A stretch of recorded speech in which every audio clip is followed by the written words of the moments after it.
The sun hung low over the plains like a tired coin, rusted gold slipping behind the spine of the west. Dust rose from the trail in little spirals, twisting as though the land itself were sighing.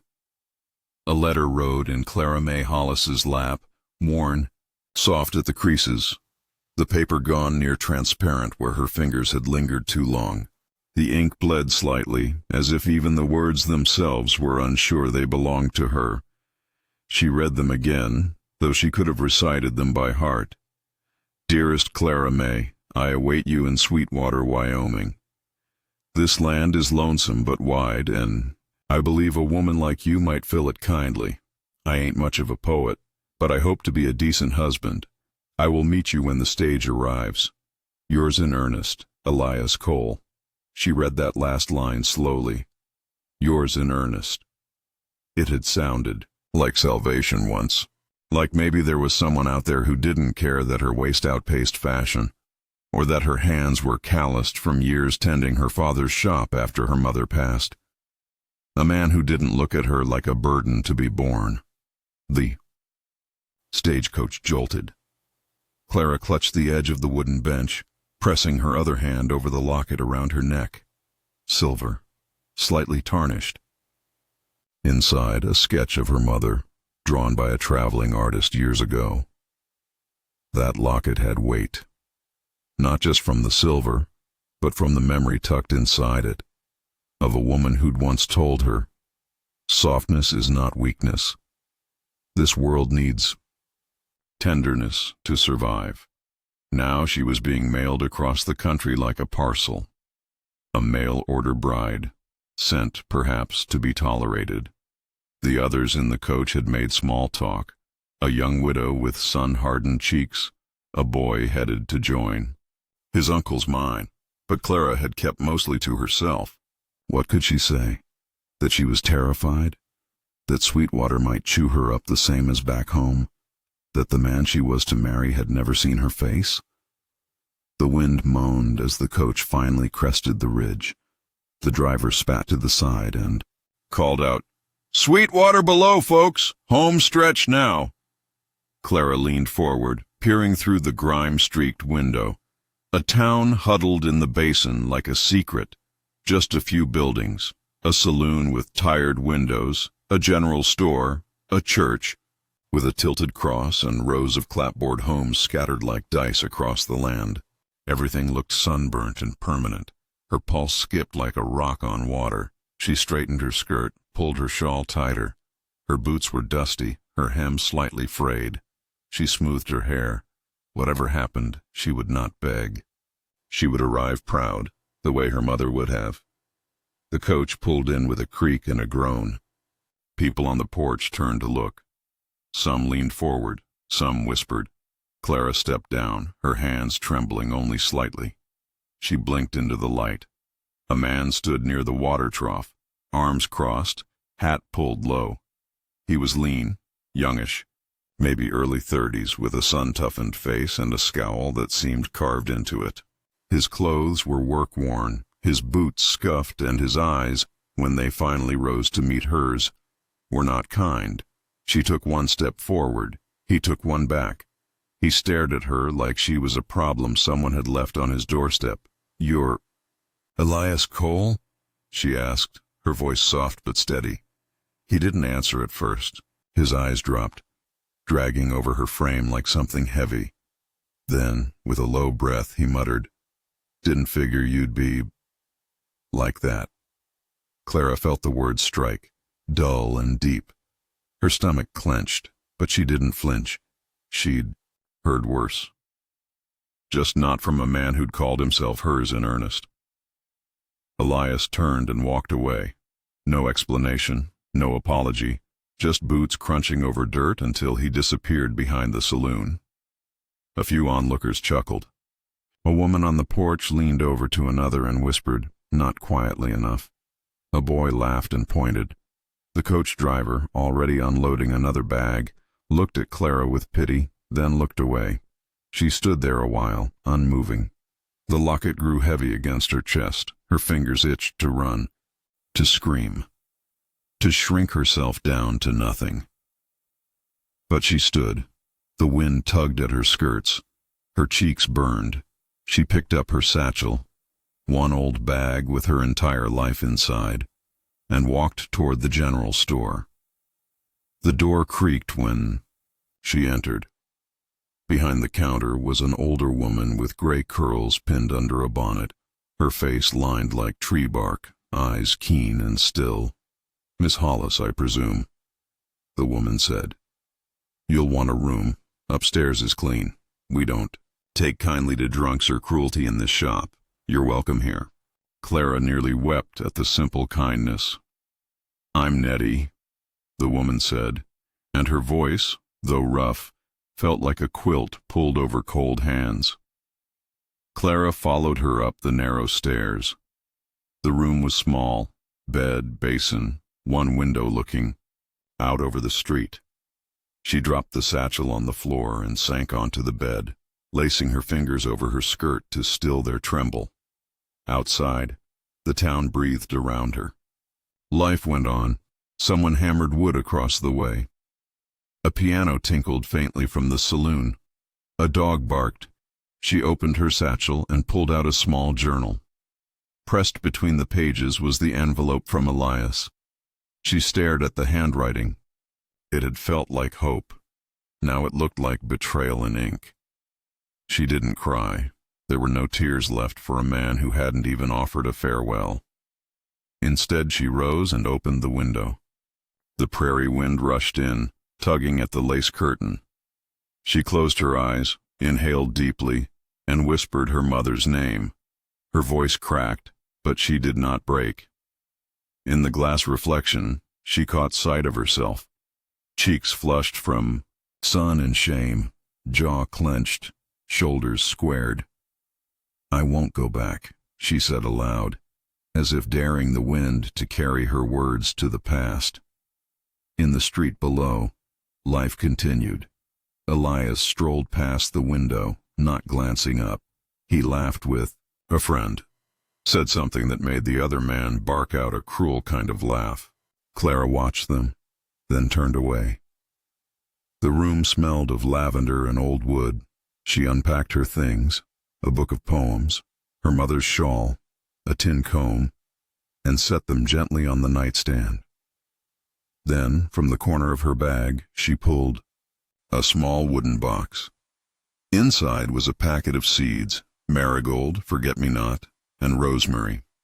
Flowers for remembrance, for stubbornness, for starting again. She set the packet on the windowsill. Even soil-starved towns like Sweetwater had room for something beautiful to grow. Downstairs, she heard Nettie greeting a man. "Evening, Tom. Fence need fixing again?" The man's voice was low, steady. "Just passing by. Noticed you've a new boarder." Nettie chuckled. "And what of it?" "Nothing," came the reply. "Just curious." Something about the way he said it, not cruel, not amused, just quiet, made Clara pause. She moved to the window again, peeking down.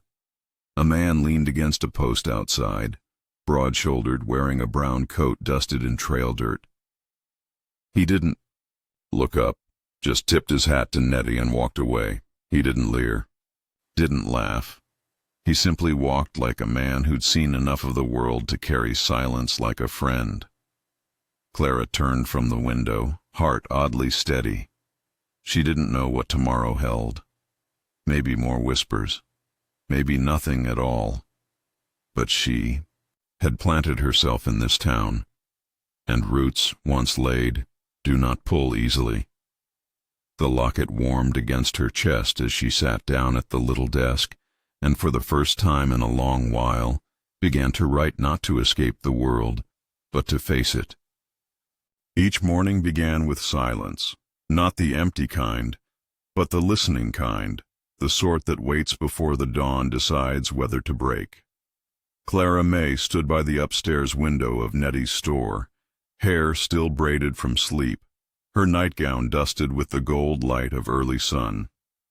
Outside, Sweetwater stirred, sluggish, wary, like a creature that had survived just enough winters to not trust any spring. She was still here. That, in itself, had begun to turn into a kind of quiet rebellion. Elias hadn't spoken a word to her since the stage arrived. No apology, no reason. But his avoidance was a language she now understood. He had expected something smaller, something he could mold.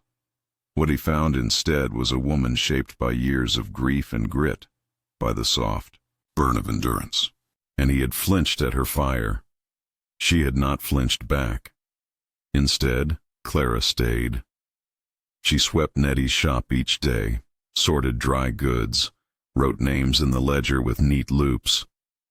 She learned which children snuck sweets when their mamas weren't looking, and which horses nipped if you moved too fast. Her body still ached from travel. Her heart ached deeper. But both began to feel more hers, not just vessels for what she lacked. One morning, just after she finished organizing a shipment of soap and calico, Nettie touched her elbow gently. "You make this place better," Nettie said, her voice like wind through cotton. Clara blinked. "You don't owe anyone anything," Nettie added. "Not even him." There was no need to name Elias. His absence was a steady presence in the town, a man too proud to admit he'd misjudged, and too cowardly to fix it. But Clara didn't want fixing. Not anymore. That same day, just before the sun tipped into afternoon, the man from the porch returned. The one with the brown coat and the silence.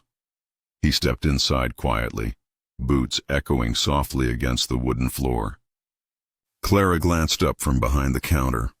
Their eyes met. He had the kind of gaze that didn't flinch, not out of defiance but out of quiet recognition, as if he saw the storm behind her ribs and bowed to it without fear. "Tom Baylor," he said, voice smooth and deep as creek water. She nodded. "Clara May Hollis." "I know," he said. "Town talks. They always do." He smiled, just barely. "I'm here for nails. Fence keeps leaning like it's tired of standing." Clara handed him a box from the shelf. Their fingers brushed, just briefly. Not long enough to startle, just enough to notice. He didn't look away. "You settling in?" "I'm not sure if I'm settling," she replied. "But I'm not leaving." "That's something." He tipped his hat again, left without fanfare. Later, as the light dimmed, Clara stood in the doorway, arms crossed against the cooling wind. She watched him walk down the street, slow and deliberate. He did not glance back, but he had seen her. That night she opened her journal again. The words flowed slower now, not frantic like a wound, but careful like a new stitch. She didn't write about Elias. He'd become a footnote, not a chapter. She wrote instead of marigolds in the hush of Tom Baylor's voice, and how some men could speak more with silence than others did with whole paragraphs. Days passed like water, not fast, but steady. Tom returned once a week, sometimes for supplies, sometimes with no reason at all. He never overstayed, never pressed. But with each visit he left behind a fragment of something Clara didn't yet know how to name. A glance, a half-smile, a question that lingered, longer than the answer. Once he brought her a carving, a small wooden sparrow, its wings mid-beat. "I had scraps," he said. "Figured it shouldn't go to waste." She held it delicately, thumb tracing the grain. "It's beautiful." He nodded. "Birds fly when they're ready." He left after that, boots crunching over frost-bitten earth. Clara set the sparrow on her windowsill beside the seed packet. Winter tiptoed into Sweetwater, painting the mornings white. Clara wrapped her shawl tighter, walked slower. The town huddled into itself. Even the saloon quieted some nights. And then, one evening, it happened. Clara had just locked the store when she heard a shuffle behind her. Turning, she found Elias standing near the porch rail, hat in hand, eyes bloodshot. "Clara," he said, voice low and uncertain. She stilled. The air turned cold between them. He looked down at the dirt. "I was wrong. About you. About everything." She waited. "I got scared. You came off the coach and you weren't what I pictured, but you were real. And I wasn't ready for that." Clara studied him. He wasn't drunk. He wasn't cruel. Just empty, like a man who'd spent his life running from mirrors. "I thought I needed something. Small," he continued. "But I see now. I needed someone brave." The silence that followed wasn't peaceful. It itched. She breathed slowly. "I didn't need you to be ready. I needed you to be kind." He swallowed. "I am sorry." And he meant it. But sincerity was not the same as redemption. And apologies, though noble, could not rebuild bridges burned before they were crossed. She nodded once, then turned the key in the door and walked inside. That night, she didn't write. She simply sat by the window, the carved sparrow in her hand. Below, the moon painted the street in silver threads. Tom passed by on horseback, pausing outside the store. He looked up. This time, she didn't turn away. He tipped his hat. Her fingers twitched at the glass. She didn't open the window, but she didn't close the curtain either. A single thought passed through her mind like a candle's flicker. Some men wait not because they're unsure, but because they respect the time it takes for a heart to heal. And so she let him ride on.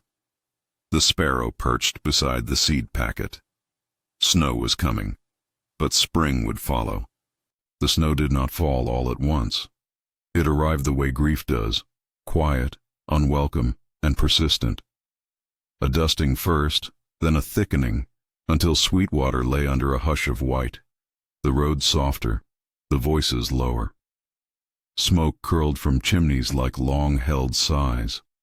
And inside the warmth of Nettie's store, Clara May Hollis moved like a woman who had learned the art of stillness. She had stopped waiting, not for Elias, who no longer nodded when they passed in the street, nor for the judgment of townsfolk, who had grown used to her presence, their whispers thinned out like breath on frost.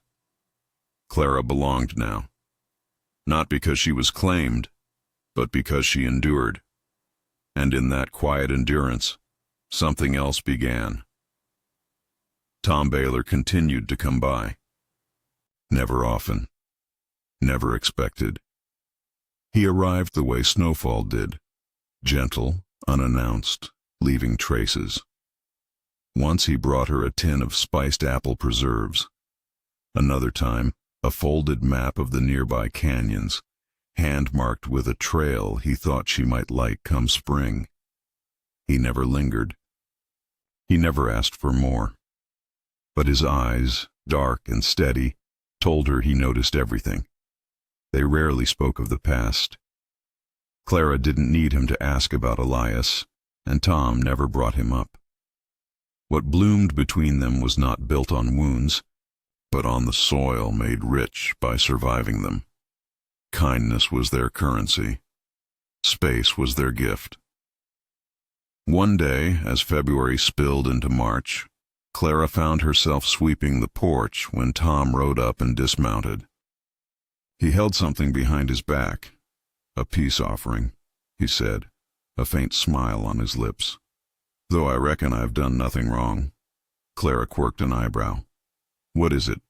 He revealed a clay pot, inside it a tiny green shoot, curled and brave, just beginning to reach.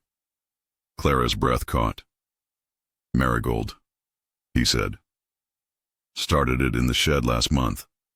Thought maybe it deserved more light." She took the pot slowly, holding it as though it might whisper something. Her fingers brushed the rim. "They're stubborn flowers. Don't mind poor soil." Tom nodded. They know how to make do. Their eyes met, and something unsaid passed between them. The recognition of two people who had learned to bloom without permission. Spring did not arrive gracefully. It stumbled in, thawing snow into mud, prying open the days with pale sun and raw wind. But Clara found her mornings colored by possibility. She planted the marigold just outside the shop, beneath the window, beside the sparrow carving now weathering with grace. Each day she watched it lean toward the light. She began to walk more. The trail behind town curved past creek beds and brittle brush, still waiting to green.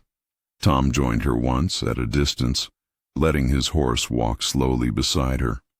They spoke little, but when they did, their words fit the air like they belonged there. She asked about his land. He told her about his sister, who died young, and the silence that came after.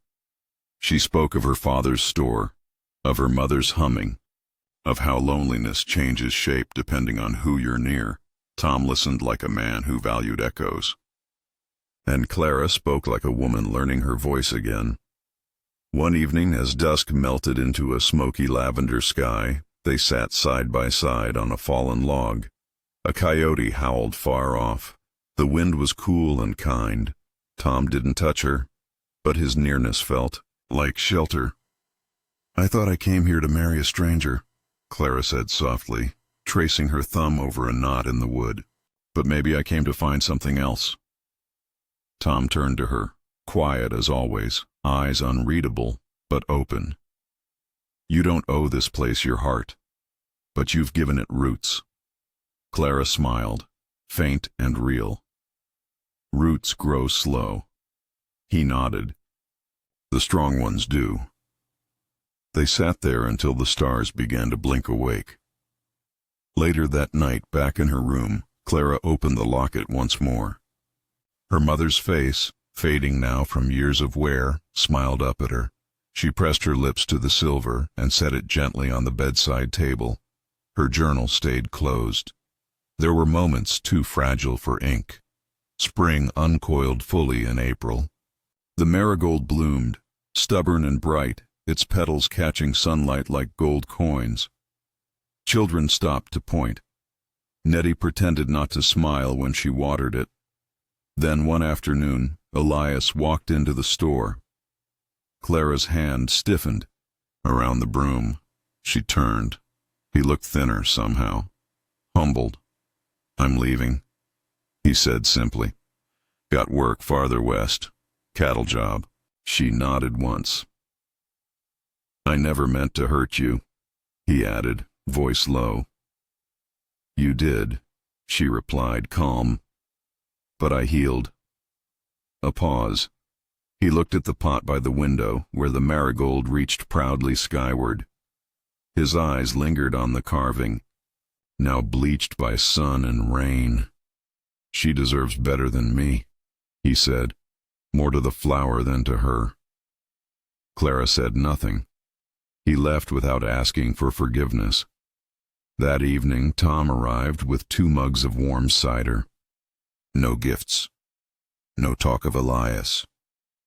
He leaned beside her on the porch rail, both of them watching the sky turn from pale blue to that deep, impossible velvet that makes you believe in God again. "I saw a hawk on the ridge today," he murmured. Circling, slow, like it was deciding whether to stay. Clara looked up at him, then back at the sky. "Did it?" Tom's gaze lingered on her face a beat longer than necessary. "I reckon it will," he said. She sipped the cider, sweet and strong. In the quiet that followed, her fingers brushed his, not on accident this time. They stayed there, no promises. No declarations, just 2 hands, resting together in the hush between heartbeats, and somewhere in the darkening sky, the stars began to gather again, not in a rush, but with purpose. The days turned long and golden, stitched together with bird song and the scent of warmed earth.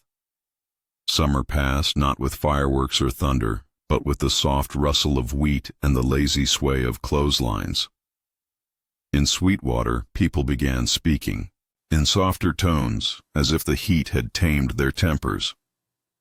Clara May Hollis moved through the rhythm of the days like a hymn remembered from childhood. Not flashy, not loud, but lingering in the bones.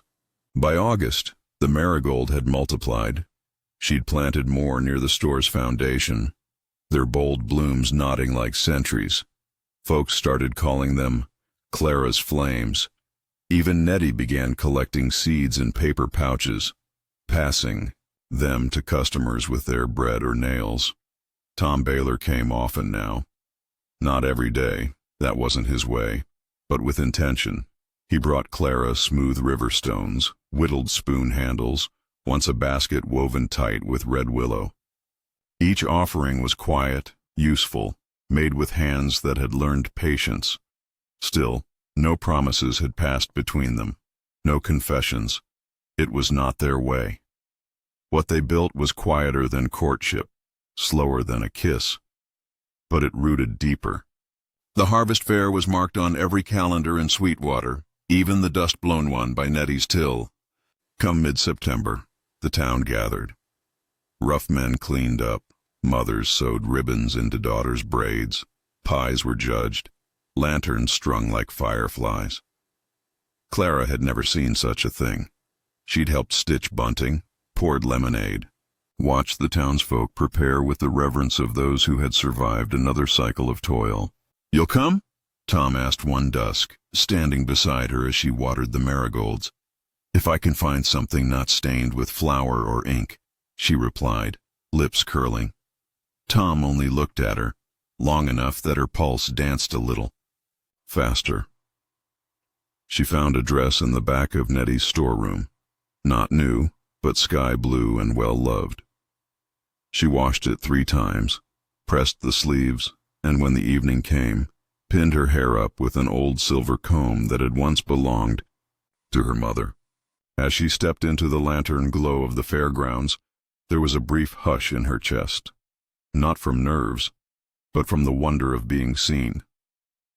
Tom waited near the pie stall, a shirt clean and tucked, hair brushed, boots polished.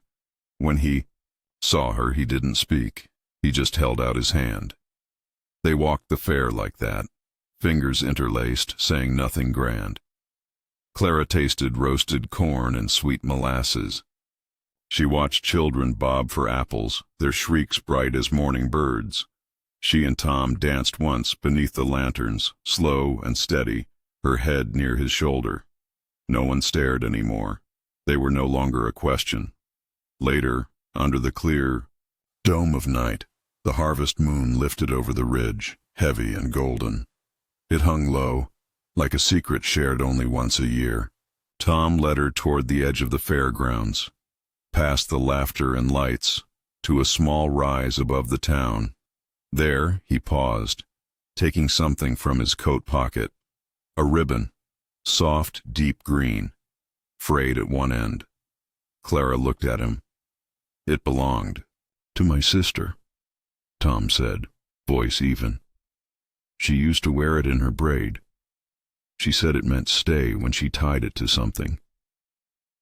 Clara took it gently, feeling the worn fabric between her fingers. "Why give it to me?" she asked. Tom looked toward the marigold-strewn hills, then back to her. "Because you stayed," he said, "when you could have run." The ribbon trembled in her hands. "I don't have much," he went on, slower now. "No grand house, no gold. But I've got a porch that catches the morning sun and land that's never been held by anything but wind and hope. If you want it, it's yours." She didn't speak right away.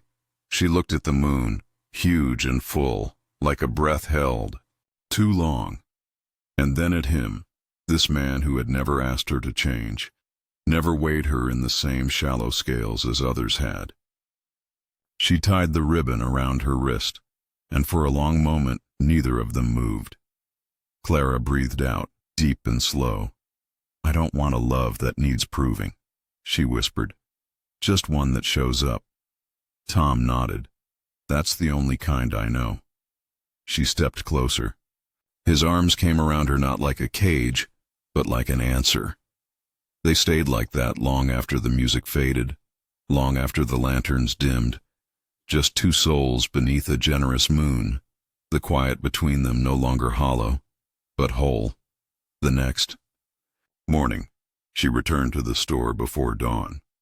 The town still slept. She watered the marigolds, tied her hair with the green ribbon, and set a small note on Nettie's counter. It read, "Gone walking, might not come back." She left the locket behind, resting gently against the sparrow carving, and as she stepped into the morning light, she carried nothing but a small basket and the memory of everything she had once believed she wasn't allowed to hope for. The wind tugged at her shawl. The sun cracked the edge of the horizon. And, somewhere up the trail, Tom waited, not for a bride, not for a prize, but for a woman who had rewritten her own story. Clara May Hollis walked toward him, each step soft and sure. And so it ends, not with a wedding or a kiss under candlelight, but with a choice. A quiet, powerful choice to begin. And if you, dear heart, are watching this from somewhere far, maybe with your own aches, your own quiet hopes, I hope you remember this. You are not too much. You are not too late. The right soul will never flinch at your fire. Now tell me, where are you watching from tonight? And if this story found a home in your heart, like, comment, and share it with someone who might need it too. Your next chapter might be blooming right now.